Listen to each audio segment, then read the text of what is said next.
क्या आपका कंधा जाम हो गया है? सुबह उठते हैं तो कंधे में बहुत दर्द होता है, अकड़न बनी रहती है, कभी-कभी सूजन भी आ जाती है। डेली रूटीन काम जैसे कंघी करना, कपड़े बदलना, इन कामों में आपको बहुत तकलीफ होती है। तो दोस्तों, हो सकता है आप फ्रोजन शोल्डर से सफ़र कर रहे हों। फ्रोजन शोल्डर ये एक कॉमन टर्म है। इसको हम मेडिकल लैंग्वेज में एडहेसिव कैप्सुलाइटिस कहते हैं। हेलो दोस्तों, मैं डॉक्टर ज्योति श्रीवास्तव, होम्योपैथिक कंसल्टेंट, अपने यूट्यूब चैनल में आपका स्वागत करती हूँ। तो दोस्तों, चलिए वीडियो शुरू करते हैं।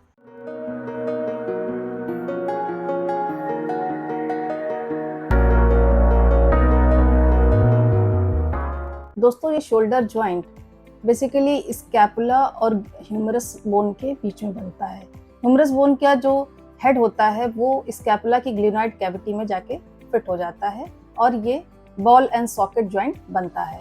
ये जॉइंट बेसिकली 4 मसल से बनता है, जो है सुप्रास्पाइनेटस, इंफ्रास्पाइनेटस, टेरेस माइनर और सबस्कैपुलरिस।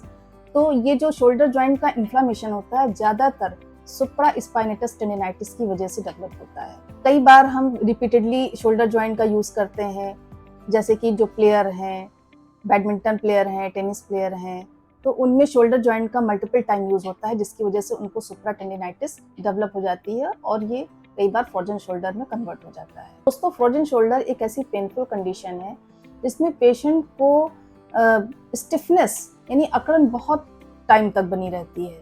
पेशेंट का जो मूवमेंट होता है बहुत लिमिटेड हो जाता है। दोस्तों, ये कंडीशन धीरे धीरे डेवलप होती है और कई महीनों तक बनी रहती है। पेशेंट को कंधे में लगातार दर्द बना रहता है और ये दर्द रात में ज़्यादा बढ़ता है। डेली रूटीन काम करना पेशेंट के लिए बहुत डिफिकल्ट हो जाता है। दोस्तों, अगर इसके हम रिस्क फैक्टर की बात करें तो डायबिटिक पेशेंट में फ्रोजन शोल्डर की समस्या बहुत कॉमनली देखने को मिल जाती है और उसमें भी जो फीमेल्स हैं वो ज़्यादा प्रोन होती हैं। इसके साथ ही जैसे अगर किसी की सर्जरी हुई है, उसको लंबे टाइम तक बेड रेस्ट करना पड़ता है, उसके बॉडी का मूवमेंट लिमिटेड रहता है, तो कई बार उसकी वजह से भी पेशेंट को फ्रोजन शोल्डर की समस्या का सामना करना पड़ जाता है। बॉडी में कभी कोई फ्रैक्चर हो गया तो जिसकी वजह से पेशेंट को लंबे टाइम तक एक ही पोजीशन में रहना पड़ता है, जिसकी वजह से उसमें मूवमेंट बिल्कुल ना के बराबर होता है और फ्रोजन शोल्डर की कंडीशन बन जाती है। इसके साथ ही कुछ हार्मोनल इश्यूज भी हैं, जैसे कि थायराइड की समस्या की वजह से भी कभी कभी पेशेंट को फ्रोजन शोल्डर की समस्या हो जाती है। और इसके साथ ही कई बार कुछ ट्रॉमेटिक हिस्ट्री भी होती है पेशेंट में कि कभी उसको शोल्डर में कोई इंजरी हो गई इसी वजह से, तो उसकी वजह से उसका कंधा जाम हो सकता है। तो दोस्तों, प्रिवेंशन की बात करें तो सुबह उठ करके 10 से 15 मिनट अपने कंधों की एक्सरसाइज ज़रूर करें। अगर आप डायबिटिक हैं या आपको कोई थायराइड की समस्या है, 10 से 15 मिनट 20 मिनट ज़रूर कंधे की एक्सरसाइज करें। उनकी मोबिलिटी को मेंटेन रखें। मोबिलिटी मेंटेन होने से कंधों में स्टिफनेस का चांस काफ़ी कम हो जाता है। साथ ही जो डायबिटिक हैं तो उनको अपना डेली रूटीन, अपने खान पान पर, अपने लाइफ स्टाइल पर ज़रूर ध्यान देना चाहिए। मॉर्निंग वॉक उनके लिए बहुत ज़रूरी है, जिससे कि उनका शुगर लेवल मेंटेन रहे और उनको फ्रोजन शोल्डर जैसी समस्या का सामना ना करना पड़े।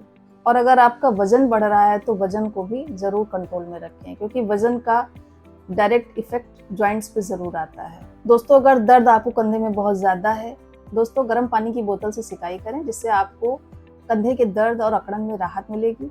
लेकिन अगर फिर भी राहत नहीं मिलती है तो आप किसी फिजियोथेरेपिस्ट की मदद लें, जिससे वो आपको एक प्रॉपर एक्सरसाइज बताएगा और अगर आप नहीं कर पा रहे हैं तो आपकी करने में मदद भी करेगा। अगर आपको थायराइड की समस्या है तो समय पर दवाई ज़रूर लें और साथ में एक्सरसाइज करते रहें। तो आइए दोस्तों, अब बात करते हैं होम्योपैथिक ट्रीटमेंट की। ट्रीटमेंट है बेसिकली कॉज पे डिपेंड करता है। जो आपको पेन हो रहा है, जो आपका कंधा जाम हो गया है, ये किस वजह से हुआ है, रीज़न को हम कंसीडर करके ही मेडिसिन देते हैं। वैसे तो इसमें बहुत मेडिसिन हैं, जैसे कि फाइटोलक्का है, रेस्टाक्स है और फेराम्यूर है, लेकिन फिर भी हम अंडरलाइंग कॉज को देख कर ही मेडिसिन सजेस्ट कर सकते हैं। तो अगर आपको मेडिसिन लेना है तो ज़रूर किसी होम्योपैथ की सलाह से ही लें। सेल्फ मेडिकेशन बिल्कुल ना करें। दोस्तों, अगर आपको वीडियो पसंद आई हो तो इसे लाइक करें और अगर आपको लगता है कि किसी के लिए वीडियो हेल्पफुल है तो उसके साथ शेयर ज़रूर करें। साथ ही चैनल को सब्सक्राइब कर लें, जिससे आपको नेक्स्ट वीडियो की नोटिफिकेशन मिलती रहे। और हाँ दोस्तों, अगर आपके कंधे में दर्द होता है तो आप क्या कर रहे हैं इसके लिए, मुझे कमेंट बॉक्स में कमेंट करके ज़रूर बताएं। तो दोस्तों, मिलते हैं नेक्स्ट वीडियो में। Thank you so much.